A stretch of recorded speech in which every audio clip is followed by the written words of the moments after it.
Welcome to doctor மைக்லீஸ் music therapy channel. இன்றைய பதிவில் செல்ஃப் டிசிப்ளின் என்ற தலைப்பில் சில செய்திகளை நம்ம பகிர்ந்துக்கலாம். சென்ற பதிவில் பார்த்தோம், you should compare yourself with yourself. இன்னொருத்தரோட கூட அடுத்தவங்களோட தன்னை கம்பேர் பண்ணி பார்க்குறது ஏற்புடையது இல்லை, அது நல்ல விளைவுகளை ஏற்படுத்தாது அப்படின்னு நம்ம பார்த்தோம். அது மாதிரி அடிப்படையில் அந்த நிலையில் ஒரு தனி மனிதனுக்கு செல்ஃப் டிசிப்ளின் எந்த அளவுக்கு அவசியம் அப்படின்னு சொன்னால், முதல்ல ஊக்கத்தோடு செயல்படுறதுக்கு செல்ஃப் டிசிப்ளின் வரும். தன்னைத்தானே கரெக்ட் பண்ணிக்கணும் அப்படின்ற ஒரு அபிப்பிராயம் வரணும். ஏன்னா தன்னை எல்லாரும் கொண்டாடணும், எல்லாருக்கும் அது பிடிக்கும். உன்னை பற்றி உயர்வாக பேச வேண்டியது எல்லாருக்குமே பிடிக்கும் தான், எல்லாருக்கும் மகிழ்ச்சி தரக்கூடிய ஒரு செய்தி. ஆனால் அது எப்படி நடக்கும்? உயர்வாக இருந்தால் மட்டும்தான் உயர்த்தி சொல்லுவாங்க. உயர்வு இல்லைன்னா அதை பற்றி ஒன்றும் சொல்லாமல் போவாங்க. ஸோ அந்த அடிப்படையில் உயர்த்தி சொல்லணும் அப்படின்னா அதுக்கு தன்னோட செல்ஃப் ரேட்டிங் ரொம்ப முக்கியம்.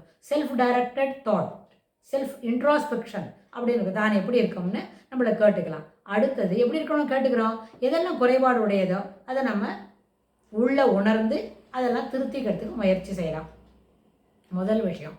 அடுத்தவங்களுக்கு எதெல்லாம் சகஜமாக சுலபமாக எளிமையாக வருதோ அதெல்லாம் நமக்கு வரணும்னு அவசியம் இல்லை, வராதையும் போகும். சில சமயம் நம்மளும் முயற்சி பண்ணி பார்க்கலாம். சிலவங்களுக்கு அது ஒரு 10 நிமிஷத்தில் ஒரு ஃபீட்டு ஒரு இது ஒன்று செய்கிறாங்கன்னு சொன்னால் நம்ம அதுக்கு அந்த ஃபீட்டை நம்மளே அடையிறதுக்கு சில நேரத்தில் அவர்ஸ் டுகெதர் நம்ம செலவாக்க வேண்டி வரும்.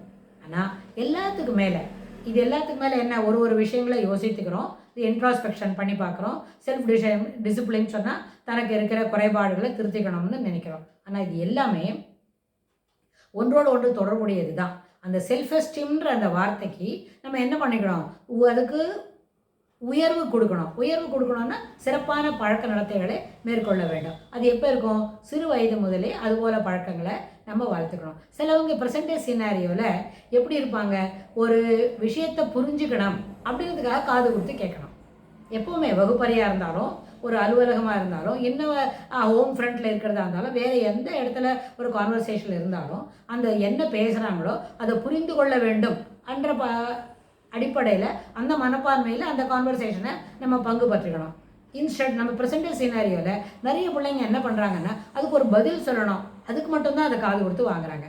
பதில் சொல்லணும்னு சொன்னால் எல்லாத்துக்கும் பதில் சொல்ல முடியாது, அந்த சொல்கிற பதிலும் ஏற்புடையதாக இருக்காது. ஸோ அதனால் இது என்ன பண்ண முடியாது, அதில் தொடர்ந்து நம்ம அதுலேருந்து எந்த விஷயங்களையும் புரிஞ்சிக்க முடியாமல் அந்த பர்செப்ஷன் ரேட் அந்த இடத்துல மைனஸில் தான் நிற்கும்.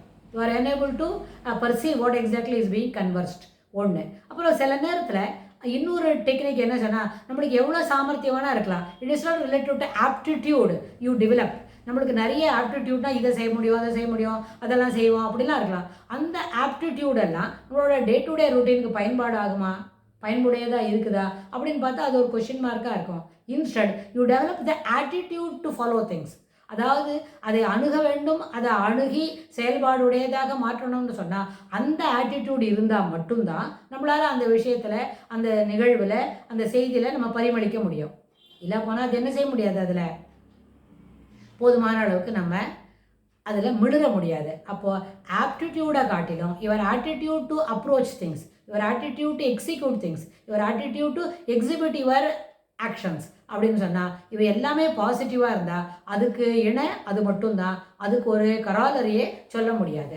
ஆனால் கராலரி சொல்லறோம் அப்படின்னு சொன்னால் அதுக்கு என்ன இருக்கணும், நம்ம முயற்சியே சென்ற வாரத்தில் எப்படி இருந்தது, இந்த வாரத்தில் அந்த தொடர்ந்து அந்த முயற்சியோட பலுவை நம்ம அதிகப்படுத்தும் பொழுது நம்மளோட பர்ஃபார்மன்ஸ் எப்படி இருந்தது அப்படின்னு நம்ம பார்க்க முடியும். ஸோ எவ்ரி ஆக்ஷன் அதுக்கு ஒரு ரியாக்ஷன் இருக்கும், எந்த ரியாக்ஷனுக்கும் அதுக்கு ஒரு கோ ஆக்ஷன் இருக்கும் அப்படின்னு சொன்னால் அந்த ஆக்ஷன் ரியாக்ஷன் கோ ஆக்ஷன் ரெண்டுமே நம்மளுக்கு என்ன இருக்கணும், பாசிட்டிவாக இருக்கணும்.